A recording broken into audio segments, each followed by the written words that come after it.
Fala aí pessoal, aqui é o professor Carlos, galera do sétimo ano.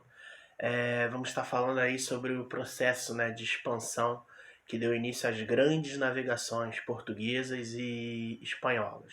Então, para a gente entender isso, a gente precisa analisar o contexto, né, da Europa nesse período. Nós estamos falando de um período que a gente está entrando aí, saindo do feudalismo, né, entrando no absolutismo. A gente falou da crise feudal, né, na nossa última aula. Então, o que vai acontecer? Vai acontecer um processo de retorno às navegações. O mar Mediterrâneo é muito importante para a gente entender esse processo. O que ligava a Europa, lá atrás, quando vocês estudaram no sexto ano Idade Antiga, Grécia, Egito, Roma, antigamente se utilizavam barcos chamados de barcos birremes, né? Eram aqueles barcos com velas quadradas, mas que tinham reme é bonito, remos dos dois lados.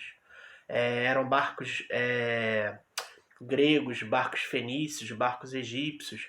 Alguns vikings também usavam barcos semelhantes. Esse barco ele navegava pelo mar Mediterrâneo. O mar Mediterrâneo é um mar que está ali dentro, né, da Europa. Ele liga a Europa até a Ásia e a África. Né? Nós temos aí no nosso livro, exatamente na página 29, mostrando para a gente esse mar Mediterrâneo. Então o que vai acontecer? O mar Mediterrâneo ele vai ser o elo de ligação comercial entre a Europa e a África e a Ásia. Lembrando que ali na Ásia a gente tem, né, a galinha dos ovos de ouro do comércio, que eram as Índias, as famosas especiarias, né, que fazia tanta gente enriquecer, porque as especiarias eram produtos que tinham uma venda muito alta em todo o continente europeu. Então o que acontece? Entendendo esse processo, quando a gente chega nas expansões árabes, a gente tem um fim desse comércio. Esses barcos param de navegar no Mediterrâneo por causa dessa expansão dos árabes, né? Estão chegando até ali a Europa, chegaram até Portugal e Espanha, que estão na outra pontinha. Se a gente for ver no mapa, eles estão lá na Península Ibérica. Aqui é o continente asiático, embaixo o continente africano, o continente europeu.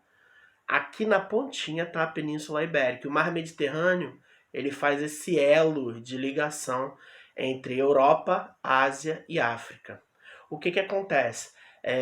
Quando a gente chega no final das expansões árabes, né, ou expansões muçulmanas, lembrando que tem uma diferença entre árabe e muçulmano. Árabe eu estou falando de um povo, muçulmano, uma religião que surgiu na Península Arábica. Né? Na verdade, muçulmano não. O Islã, o muçulmano é o membro do Islã. A palavra muçulmano significa servo de Alá.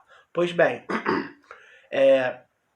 só relembrando aqui, a gente tem a Ásia, a África, a Europa e o Mar Mediterrâneo que faz essa ligação entre os países. Quando a gente teve essas expansões muçulmanas, esses navios que eu falei, birremes, eles pararam de navegar pelo Mar Mediterrâneo para fazer essas trocas comerciais. Porque, obviamente, né, muçulmanos e cristãos não se davam bem e os comerciantes tinham medo de ter seus produtos roubados, seus navios saqueados, né? E então, durante muito tempo, as expansões árabes elas vão do século VII até o século XI. Então, é a partir do século XII, né? Um pouquinho antes a gente vai ter um movimento chamado de Cruzadas. Foi quando o movimento das igrejas, né, do cristianismo na Europa formou um exército chamado de Exército dos Cruzados para tomar para tomar a cidade santa, a cidade de Jerusalém, que estava na Ásia. Então esses cruzados, para irem até a Ásia, eles utilizaram o mar Mediterrâneo. E nesse processo foram passando por uma série de cidades e tomando essas terras, tomando terras de voltas, mas ao mesmo tempo, perdão, mas ao mesmo tempo, os cruzados foram inconscientemente criando novas rotas comerciais. Chegava-se numa cidade, em algumas cidades eles saqueavam, faziam coisas terríveis, os cruzados. E os muçulmanos também. Mas em outras cidades eles realizavam trocas comerciais. Então aquelas trocas que existiam antes das expansões árabes, né, nos navios gregos, egípcios, fenícios, elas vão começar a voltar com essas cruzadas. E o que vai acontecer? Nós vamos ter duas cidades que vão ser protagonistas. Se aqui eu tenho a Europa, aqui eu tenho a Ásia e aqui embaixo, mais embaixo, a África, o Mediterrâneo passa por aqui. Tem duas cidades que estão aproximadamente aqui no Mediterrâneo, na Itália, na Península Itálica, que Gênova e Veneza. Essas duas cidades são cidades portuárias, estão às margens do mar Mediterrâneo. Então todo navio que passava ali, ele tinha que parar. E Gênova e Veneza, Gênova e Florença, essas cidades, elas vão ser protagonistas desse renascimento comercial, vamos colocar dessa forma.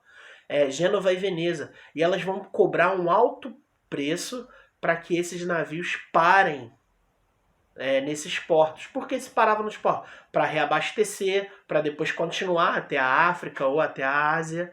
E quando eles paravam para reabastecer, eles faziam trocas comerciais nessas cidades. E são marinheiros que entram, marinheiros que saem. Para você parar o seu navio ali e poder desembarcar os seus produtos, comprar e vender, você tinha que pagar uma taxa. E essa taxa, esse pedágio, não era barato. E o que vai acontecer? Portugal e Espanha, que estão na outra ponta da Europa, especialmente Portugal, falando aqui especificamente de Portugal, Portugal não queria pagar esse pedágio italiano. O que eles vão fazer então? Os portugueses vão tentar contornar a África, porque lembrando, Europa, Ásia e África está aqui. Os portugueses estão aqui, eles vão se lançar no Oceano Atlântico, vão tentar dar a volta para chegar aqui, ó, na Ásia.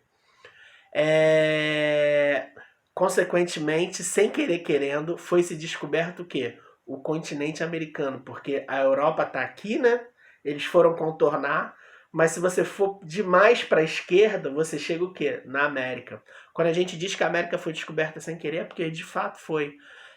Então, só para a gente encerrar essa primeira parte desse contexto, mas antes de se descobrir a América, Portugal chega na África, que está bem aqui próximo, né? Bem baixo. E eles chegam num primeiro momento no reino do Congo, que era um reino extremamente desenvolvido para sua época, né? Você tinha lá a figura dos manicongos, que é o que a gente vai ver aí na próxima aula. O manicongo, ele era uma espécie... a palavra manicongo significa senhor do Congo. Ele era praticamente que um rei absolutista. Mas a gente vai falar sobre o reino do Congo na próxima aula. Tá bom, pessoal? Espero que vocês tenham entendido esse processo. Bons estudos.